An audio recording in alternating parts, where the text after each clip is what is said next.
Hello everybody, welcome back to the channel. Well, it's time for another book review from my car.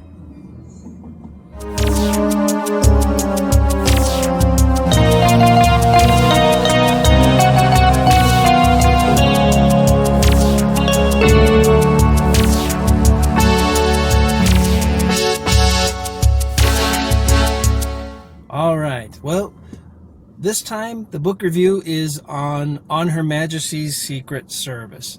And now I think I've said before for a different movie, or a different book, sorry, that it had followed the movie followed the book like really closely. Well, I've got to say this one even tops that. On Her Majesty's Secret Service, the movie follows the book incredibly well. And I think I discovered a few things from reading On Her Majesty's Secret Service. I'm going to do a separate video on it, but I believe No Time to Die was more of a homage to On Her Majesty's Secret Service than myself and maybe many others even realize. Anyway, On Her Majesty's Secret Service, the book, great book. It was very well written, character development, very nice. The whole relationship between Bond and Tracy captured very well.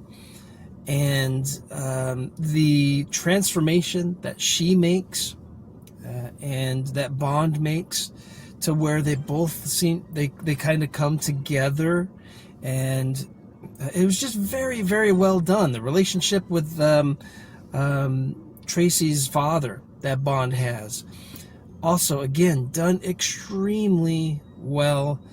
They bonded over her and taking care of her. So yeah, I mean, it was just really a good book. So a few differences here and there, but not a lot, not as far as the storyline goes. But some things were added in the movie that were not in the book. So, for example, the lawyer's office. Going to the lawyer's office to track down Blofeld's location. Yeah, that's not in there. There are just little things like that throughout. Like the escape. Like if Bond is caught and he has to escape, remember to ski down the mountain from Blofeld's fortress at up in the Swiss Alps there. And so his escape, having to shimmy across the cable for the cable car, that wasn't in the book. Bond actually kind of gets out of there before they catch on to him. Just kind of gets out there in the nick of time. But I did learn something in this book that I wasn't expecting. And that was Bond didn't know how to ski. Now, I mean, in all the movies, Bond was an expert skier. Like immediately, if he was presented with skiing, expert skier. But M, after Bond escapes and M is briefing Bond, M even says, "Hey, I didn't know you knew how to ski." And Bond is just like, "Well, yeah." He's like, I hope I never have to again either. So that was a bit of a surprise. So something kind of tells me that Ian Fleming, maybe he was not, at least at that point, maybe he wasn't much of a skier himself or a skier at all, because it sure sounded like he was not a fan of skiing. So now when I see skiing Bond, it's going to kind of make me think, wow, he must have learned to like skiing at some point, because by Her Majesty's Secret Service, he didn't. All right, so that was one kind of big difference there. I mean, the ending, of course, is just as gut-wrenching in the book as it was in the movie. And also, Bond expressed something in the book that I did not expect as well. When he decides that he wants to marry Tracy, he even says, hey, I would like this. I would even like to have kids someday. He mentions that as something he wouldn't mind. So I was a little surprised with that.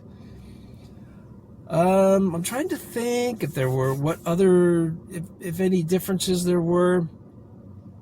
But when Tracy goes to find Bond after Bond had just escaped, and then she helps him get out of there and everything, they followed that pretty well. Not all the exact same things happened, but the way she helps him calms him down, and he feels much better once he's got her help. And then him realizing how he feels about her, and how how that intensifies because of that situation that she came to get him, and that was really something to their relationship. Now, there was something else in the book that brought about a curiosity for me in Bond's psyche, because he got involved with Ruby, I think it was, at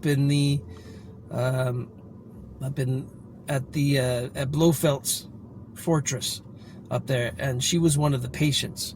So she didn't like chicken, and so now she was overcoming that whole chicken phobia.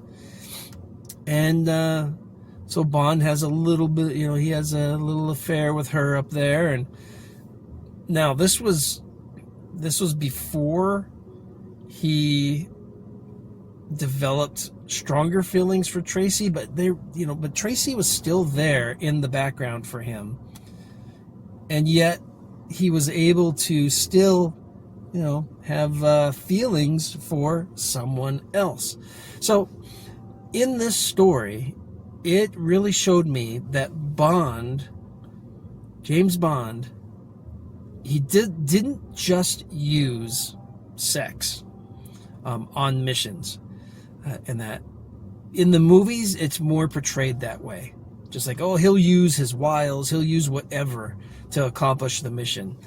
In the book, there were some feelings there. He cared for the women that he gets involved with, and he can care for multiple women at the same time. Now, he even had to come clean. He came clean to Tracy's dad about what he did up at Blofeld's fortress, and because he did kind of feel guilty about that, but he still carried feelings for them. He even has feelings for his personal assistant. Good night. I mean, and then so as soon as we're introduced to Good Night in the book, I'm like, hey, it's Good Night. She must be the one from The Man with the Golden Gun. So I'm going to be curious to see how that goes.